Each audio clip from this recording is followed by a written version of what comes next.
Dans cette séance, nous allons travailler sur une étude d'image. L'objectif, évidemment, c'est de comparer un texte, celui de la séance 1, et une image. Le premier document est donc un dessin de presse qui s'appelle le Jardin d'Éden en mutation. Vous pouvez l'observer. Alors, quelques petites informations. L'homme et la création. Hubert Reeves affirme que l'homme vivait déjà avec cette idée, déjà présente dans la Bible et reprise par Descartes, qu'il était le chef-d'œuvre de la création et qu'il avait tous les droits. Descartes a en effet écrit dans le Discours de la méthode en 1637 que les hommes sont maîtres et possesseurs de la nature. Il reprend l'idée de la Genèse.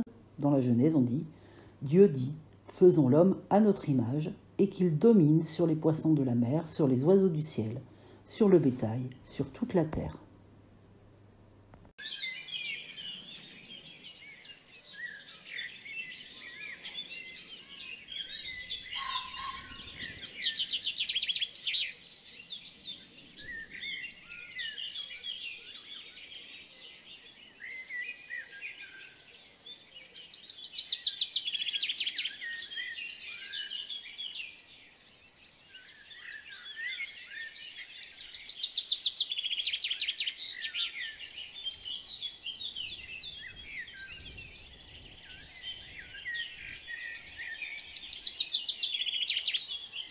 Alors, les questions sur cette image.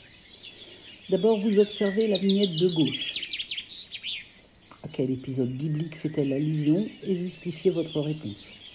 Normalement, ce que je vous ai dit pour la première diapo devait vous aider. On vous demande ensuite de comparer l'arbre à la centrale de la troisième vignette. Je vous les ai mis l'un à côté de l'autre. Et puis, si vous regardez l'animation jusqu'au bout, vous les voyez se superposer.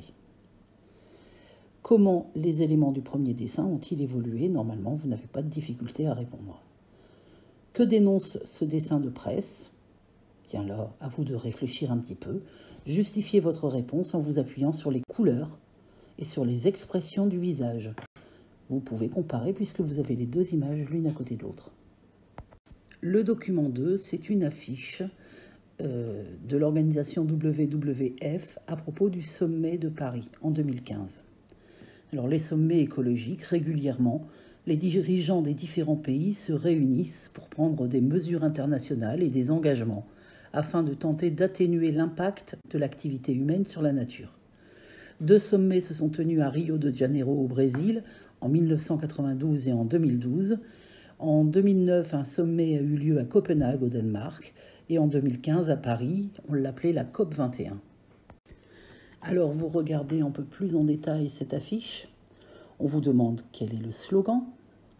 On vous demande comment ce slogan est traduit sur l'image. Et on vous demande de vous demander quel le tableau célèbre reprend cette affiche. Alors, réfléchissez, vous l'avez sûrement étudié au primaire, ce tableau. On vous demande aussi de comparer les différents personnages.